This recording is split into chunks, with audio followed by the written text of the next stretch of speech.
It is a great pleasure to welcome back to the Innovation Show. He's here in Ireland and I nabbed him while he was over here doing a European tour for Hogan Assessments. The founder of Hogan Assessments, Dr. Robert Hogan. Welcome to the show. Thanks for inviting me. Great to have you back, man. We did a show probably about 3 years ago before COVID hit, before the world changed dramatically, but many things haven't changed. And one of those things I'd love to talk about today is one of the themes of a lot of your work is that with all this assessment test, one of the things that is often got wrong is it's not about IQ. It's not about the intelligence or what kind of degree the manager or the leader of an organization has or what experience they have. It's about their interpersonal skills. So I'd really love to talk about that today, and then we can link it to innovation later on. I would say there are probably three problems with the IQ testing business. The first is in that history of that business that's been around for 150 years, there's no theory of intelligence. It's just a rudely empirical activity. They say intelligence is what intelligence tests test. And that's just bullshit. I mean, that's empty-headed nonsense. So first of all, there are no ideas. So the study of intelligence is the most anti-intellectual part of all psychology. Think about that for a second. And then the second thing is that, then there's the problem that IQ discriminates against non-native speakers. And there's a strong social class bias as well. So it discriminates. Talented people often get low scores on measures of IQ, and then the really big problem in my view is that the IQ doesn't predict that much. In terms of, for example, and probably the best analytic study of leadership performance ever done, the correlation between IQ and performance is about 0.23. The correlation between personality and performance is about 0.55. And that's on a log scale, so it means that personality is probably 4 times as important as intelligence. And the problem is that all the validity in IQ is at the low end, so that if you're stupid, you can't do it. You can't do it. But if you're bright, all bets are off. So one of the things that is often the reason behind so many failures is you might have the best strategy in the world, but trying to get people to follow you. And you talk about the main traits of a leader that are really to do with how the follower sees them. Well, the bottom line test in leadership is, will they work for you? And if they won't work for you, you're done. And then the question becomes, well, what is it that persuades people to work for you? So it's all about relationship skills. It's all about being able to build a team, and you have to do that. You know, there's a lot of persuasion, and salesmanship involved in getting people on board with you and your agenda. And we can go into that in detail, but by a big picture, it's all about will they work for you, and just because you're smart doesn't mean they will. What I find fascinating about your skill set and the origins of your skill set was the Navy. And in the Navy, it was traditionally do as you're told, but that didn't mean that that was how you got things done. And maybe we'll reflect what you said there about how do you show trust and bring people with you to get a more effective team, because you had to do this yourself in the Navy. The training for officers is basically training in engineering, but one of the first courses we had was a course in the history of naval warfare. And I've been interested in leadership, I think, my whole adult life. And I remember reading about Nelson, Admiral Lord High, hero of the Battle of Trafalgar, and the Nelson Touch. He was obviously one of the greatest leaders in the history of naval warfare and history of warfare period. His troops just loved him. And so I thought, well, that's it. The Nelson Touch, file that away. Then, after I finished up and got my degree in this and that and reported aboard ship, I was put in charge of the guns. Well, I was on a combat ship. It was a destroyer. It was designed to kill things, to kill Russian submarines, to shoot down airplanes, to shoot them. It was a floating gun platform. The rest of the ship existed to take these guns someplace so we could fire them. So on our first trip out to Taiwan, to Kaohsiung, we had several gunnery exercises in which we were unable to fire the guns. I was a junior officer. It just wasn't I just go sit on a gun mount, sit down and shut up. So I thought, well, that's not great. And when we got back from our first deployment, I was then sort of put in charge of the guns. And I thought, well, let's see if we can get this fixed. So I set about getting it fixed, and I did get it fixed. I really did. I really got it fixed. And of course, the sailors were delighted to see an officer take the gunnery crew was delighted to see an officer take interest in what they were doing. So not only did I get it fixed, we won fleet-wide awards for excellence. I mean, I really got it fixed. Like, okay, shoot the shit out of anything. You got to the point where I was kind of thinking, where are those Russians? So I just see tests. And I was pretty proud of that. In fact, I was probably the proudest of that of anything I've ever done in my life. I worked my way through college running some crews of janitors. So I had a lot of experience. When I got on board the ship, I had a lot of experience getting working class boys to do dirty work, which is what the Navy is, getting working class kids to do. And so I knew how to do that. And anyway, so I don't know if it was because we were doing so well or what, but at some point the other officers started ragging on me, started harassing me because of the way I treated my troops. That is, I didn't understand naval leadership. I didn't understand naval leadership. I've got gunnery. The rest of the ship was, and all these operational readiness inspections, the rest of the ship failed. I learned a real lesson there, which is work hard, do a good job, and succeed where everyone predicts failure, and they'll never forgive you. Yeah. And don't tell them about it. That's the other thing. Well, I couldn't. The Commodore called up and said, congratulations. Oh, now I'm in trouble. Yeah. That's the other thing, isn't it? Because it creates this jealousy throughout the organization. Yeah. Please. Yeah. No, I mean, it was really bad. I mean, he started significantly harassing me. So, I mean, and there were fist fights, like, fuck you, bam. That just burned. So actually, I finished up out. I went to graduate school to study, get a PhD in psychology, and I thought, well, I'm in graduate school. I'll now learn about what really is the case. I thought I knew what leadership was, but now I'll get to know.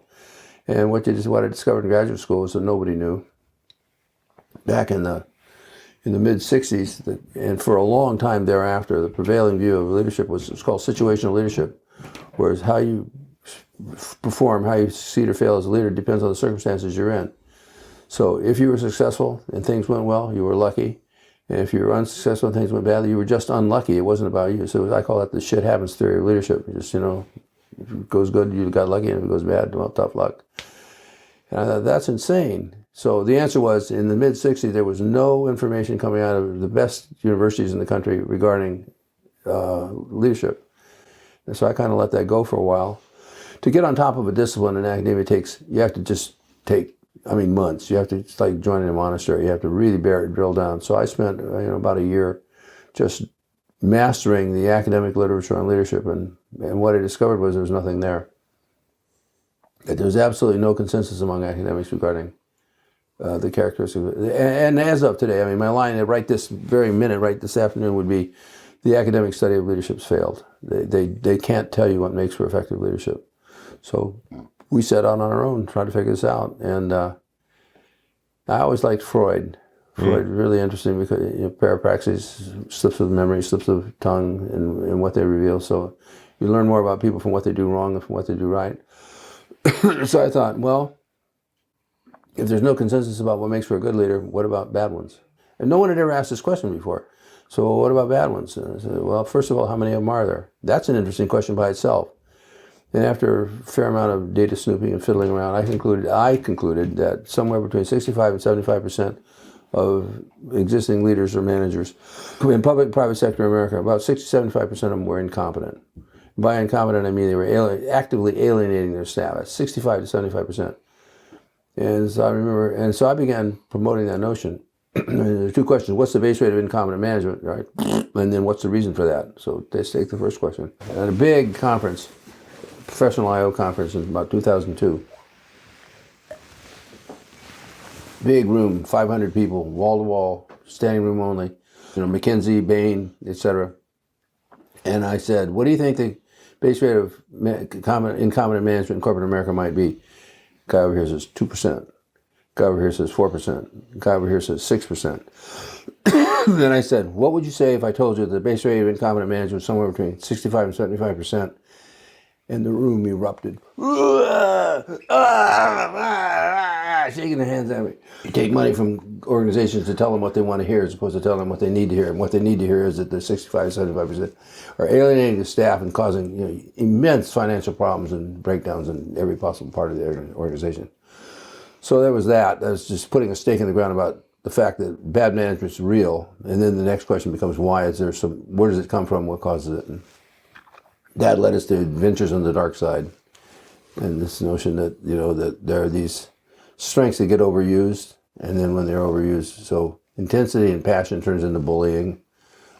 Courage and self-confidence turns into narcissism. Diplomacy and social skill turns into psychopathy. Careful attention to detail turns into micromanagement. Risk avoidance turns into paralysis. And so that's subsequent research is showing how what's a taxonomy of the dark side. We identified, like 11 themes in the dark side, which are quite robust, and pretty much that view is now pretty much accepted, I think, around the world. In fact, it's so accepted that everyone else claims to have invented it or discovered it, and who are the Hogans? No, I'm quite serious. Really? Yeah, Wow. the knockoff is called the Dark Triad. Yeah. And this is just dribble. Anyway, so then we made the case that there's a lot of incompetent management around, and that mostly it comes from dark side, and the dark side is mostly about strengths that get overused. And then after that, just working on what can you do about this, and how can you set things up, and blah blah blah. So when you had that conference where you told the truth, telling the truth can be bad for business. Get you put in jail. Yeah, well, it can also, like, for example, nobody likes getting tested. Even if you get pulled over for a driving test, and you haven't had a drink, Yeah. you don't like being tested, breathalyzed. Yeah. And the same with any kind of test. Does it happen to you a lot? No, thankfully. I cycle. Too many DUIs. So, Yeah. but I often think about that with the Hogan assessment, because if you can unearth some maybe uncomfortable truths for people, they don't want those to be known. And if you have a HR manager, or an L&D manager, or a CEO, or a leader in the organization who's willing to pluck out the weeds, that can be maybe bad for business. I'm not sure, but I'm sure a lot of organizations don't want to know those That's right. inconvenient truths. People evolved as group living animals. We're pretty much the same as we've been for a million years. What you see right here, right now, except for the television, is old news. And the principal factor there were two factors driving human evolution. With it, there's competition is the law of biology. Biology is about competition. For people, there's two kinds of competition. There's competition within the group for status, power, and control of resources. It's called sexual selection. That's what Darwin was all about. But there's competition within group. Who's in, who's out, who's up, who's down, who's coming, who's going, who's going to win, who's going to lose, who's going to run for president next, who's going to be the next CEO. So intense competition, and that's what everybody's interested in. There's also competition between the groups. That's what warfare is. You may have heard of warfare. Most academics don't like to talk about the reality of warfare, but warfare is the principal factor driving human evolution, the most important factor.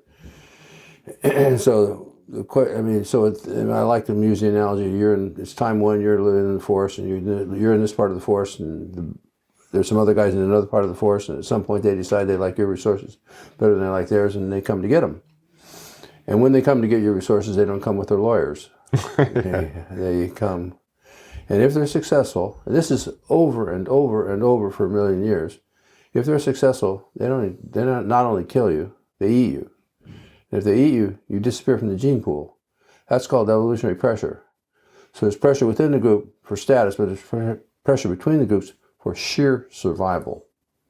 And leadership is about keeping the group organized to defend yourself against alien intruders. Leadership, so bottom line on this one is, leadership is a resource for the group, not a source of privilege for the incumbents. Okay, so with me so far? Mm-hmm. So there's competition within the group, which is what everybody talks about, and there's competition between the groups, which is what the Ukrainians are having to deal with right now. And everyone else had better pay attention, because that one's real. And that one's way more consequential, because that really will get you killed. You won't get killed if you don't make CEO, but you will get killed if they take you over. And they'll do bad things to your family. So what this then brings us immediately to the distinction between what we call emergent leadership and effective leadership. Emergent leadership is who rises to the top in these organizations. Emergent leadership is about getting to the top. Effective leadership is about defending yourself against the Russians. And organization, this is the lesson we just cannot get across. They confuse. So if you know what hypos are, hypertension. That's all about emergent leadership. That has nothing to do with effective leadership. Effective leadership is about staying alive. It's about keeping the business together. It's about prevailing against external competition, which is universal, ongoing, and relentless. Emergent leadership is just about getting raised, getting promoted. So all the discussion around high potentials and it's what's going on in, I don't know anything about Irish politics, but in the U.S. right now, who's the next president going to be? That ought not be the question. The question ought to be who can fix the economy, who can get us ready to deal with the Chinese, who can, one more time, just fix the economy. And that's a question of leadership, and that's not what's getting asked. What we're looking at is who's got the best smile, who's the most charismatic, and charisma. Charisma is another word for narcissism. Measures of charisma and measures of narcissism correlate more highly than height and weight. So when you hear people talking about charisma, you're almost always talking about narcissism, and narcissism is Donald Trump, Boris Johnson. I'm sure there are no narcissists in Ireland. But and it's the narcissists, these charismatics, who are the emergent leaders. And that's just a recipe for disaster, because they're just working for themselves and they're in it for what they can get out of it. Effective leadership is Zelensky in the Ukraine. He's a walking, talking, living exemplar of how leadership should actually be. Can I ask you about one of the very important things you talk about? And this was one of the most common feedback we got from the last episode we did together, was your point on humble leadership. So you mentioned Zelensky, that even though somebody might succeed and emerge as a leader, and then they get to the position of a leader, and then they continue to show the correct skills, the correct characteristics like humble leadership, it can go against them because people confuse humility with weakness. Yeah. Well, that's true, but that's a terrible. There's real data behind this. The academic study of leadership has failed because they never ask the right questions. The question is not who gets to the top, which is what they always ask. Well, what is it that set Jack Welch apart from Joe Schmo? That's not the question. Is who runs an effective organization and who doesn't. And there's only, as far as I know, there's only been a couple of studies that actually focus on effectiveness. That would be the Collins book, Good to Great, is the first. That's an absolute landmark of leadership research. And what he shows is that the CEOs of high-performing organizations, I'm talking about making money, staying together and making money for a long period of time. CEOs of high-performing organizations are always humble and intensely competitive. And that would have been Nelson, of course. And the troops respond to both. It's not enough to be humble. You also have to be seriously after it. You have to really, really want to win. You have to understand that it's a real competition, and unless we work together, we're going to just go away. The typical politician is just about getting to be in charge, and then cashing in. So yeah. But humility is the opposite of narcissism, and the troops can tell immediately. So humble doesn't mean meek or mild. It just means. Well, actually, there are a couple of things that characterize humility. It's understanding that you don't have all the answers, understanding that other people may know things you don't know, and understanding you can make mistakes. So one of the principal individual differences factors driving career success or career failure is the inability to learn from experience. And that's the big problem with narcissists. They can't, because they never make a mistake, so they can't learn from experience because there's never no. And conversely, highly successful people are able to learn from. They're willing. It's coachability. It's willing to listen to feedback. It's willing to admit you made a mistake. It's willing to. If you're competitive, then it's, I made a mistake, but I'm not going to do that again. I see what I did wrong. And you will make mistakes. You have to make mistakes because there are too many factors driving the outcome of decisions. There are too many factors driving success and failure. So best you can do is kind of minimize your mistakes and learn from them. And that's the problem with narcissists. They can't learn from experience. And that's the strength of humble people, is that they're open to feedback and willing to listen and willing to learn. Can I connect then that as maybe a final point to innovation then? Because innovation and failure are symbiotic. They go hand in hand. You're going to fail your way towards finding out a product. It's like emergent success, if you want to call it that.